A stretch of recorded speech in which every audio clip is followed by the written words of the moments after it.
महायुतीचे उमेदवार विद्यमान खासदार प्रतापराव जाधव यांनी प्रचारात या ठिकाणी आघाडी घेतली आणि आज थेट शेतकऱ्यांच्या बांधावर या ठिकाणी आले. हो, प्रचार करत असताना आज तुम्ही थेट शेतकऱ्यांच्या बांधावर आले. कसा प्रचार सुरू आहे बांधावरती? खरं म्हणजे तुम्हाला माहीत आहे की उमेदवार म्हटल्यानंतर सकाळपासून संध्याकाळच्या 10 वाजेपर्यंत आमचे अगोदरच नियोजित दौरे सगळे जवळपास फिक्स झालेले असतात. पण काल सायंकाळपासून या भागातल्या अनेक शेतकऱ्यांचे फोन आलेत आणि शेतकऱ्यांचं मोठ्या प्रमाणामध्ये या ठिकाणी नुकसान झालं. मागच्या 3-4 महिन्याच्या अगोदरही या भागामध्ये अशीच गारपीट झाली होती. त्यावेळेसही शेतकऱ्यांचं मोठं नुकसान झालं. त्यावेळेसही मी या भागामध्ये जवळपास सगळ्या गावातल्या शेतकऱ्यांना भेटून गेलो होतो.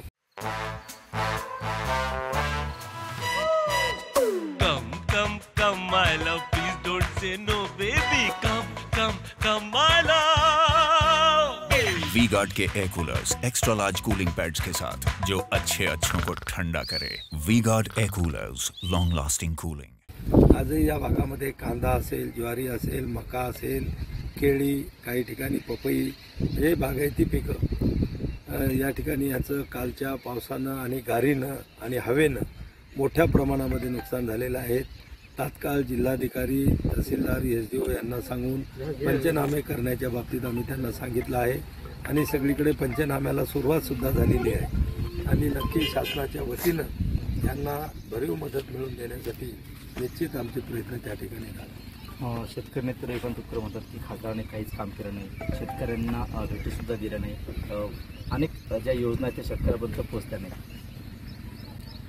हे बघा, विरोधकाजवळ फक्त केवळ माझ्या आणि माझ्यावर आरोप करण्याच्या पलीकडं दुसरा कुठलाही काम ते लोकांना सांगू शकत नाही. या जिल्ह्यामध्ये नॅशनल हायवे 15 नवीन तयार झालेत, काँक्रिटीकरणाचे रस्ते पूर्ण झालेत, खामगाव जालना रेल्वे मार्ग त्या ठिकाणी 100% त्याला निधी मिळाला, तो मार्गी लागला. दुसरा रेल्वे मार्ग जो होता आमचा संग्रामपूर जळगाव तालुक्यातून जाणारा, त्याच्याही कामाला त्या ठिकाणी सुरुवात झालेली आहे.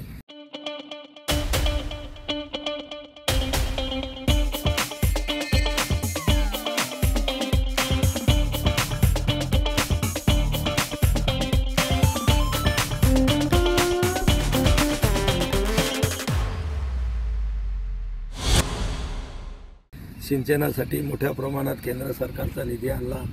आज बुलढाणा जिल्ह्यातल्या प्रत्येक गावामध्ये जल जीवन मिशनच्या माध्यमातून अगदी 50-60 लाखापासून तर 35-40 कोटीपर्यंत, मोठ्या शहरामधल्या 100-100-125 कोटीपर्यंत शुद्ध पिण्याच्या पाण्याच्या योजना यांना मोठ्या प्रमाणामध्ये कामालासुद्धा त्या ठिकाणी सुरुवात झालेली आहे.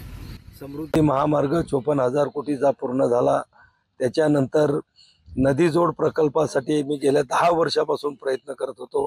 तोही केंद्र आणि राज्य सरकारनं त्याला मंजुरात दिली आणि 2,000 कोटीचा निधीसुद्धा त्याला वितरित केला आणि या नदीजोड जो वैनगंगा, पैनगंगा, खडकपूर्णा हा जो भव्य नदीजोड प्रकल्प होणार आहे त्याची किंमत 88,000 कोटी रुपयाची आहे आणि त्यामुळं बुलढाणा जिल्ह्यातल्या शेतकऱ्यांची 70% पेक्षा जास्त जमीन ही हमखासपणानं बारमाही पाण्याखाली येणार आहे.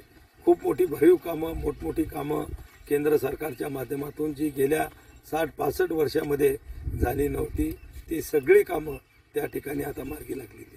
तुक्कर असे म्हणतात की विद्यमान खासदारांची गाडी आता जुनी झाली, 15 वर्ष जुनी झाली, गाडी भंगारात विकायची असं म्हणतात. टीका केली त्यांनी. नाही, आता बरोबर आहे की तुपकरांची गाडी, तुम्हाला माहिती आहे की ते म्हणतात लोकवर्गणीतून घेऊन दिली, कोणत्या बँकेतून घेतली हे तुम्ही शोध घ्या. आणि शेतकरी जर गाडी घ्यायला पैसे देत असतील तर मला वाटते VIP नंबर घ्यायला तर काही शेतकऱ्यांनी पैसे दिले नसतील. त्यांच्या गाडीचा जो नंबर आहे तो 3 लाख रुपये त्याला जवळपास RTOकडे भरावे लागतील.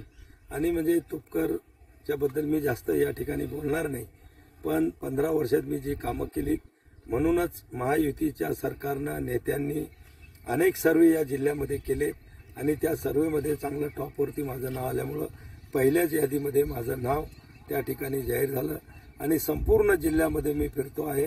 प्रचंड असा प्रतिसाद लोकांचा त्या ठिकाणी आमच्या कामामुळं मिळतो आहे.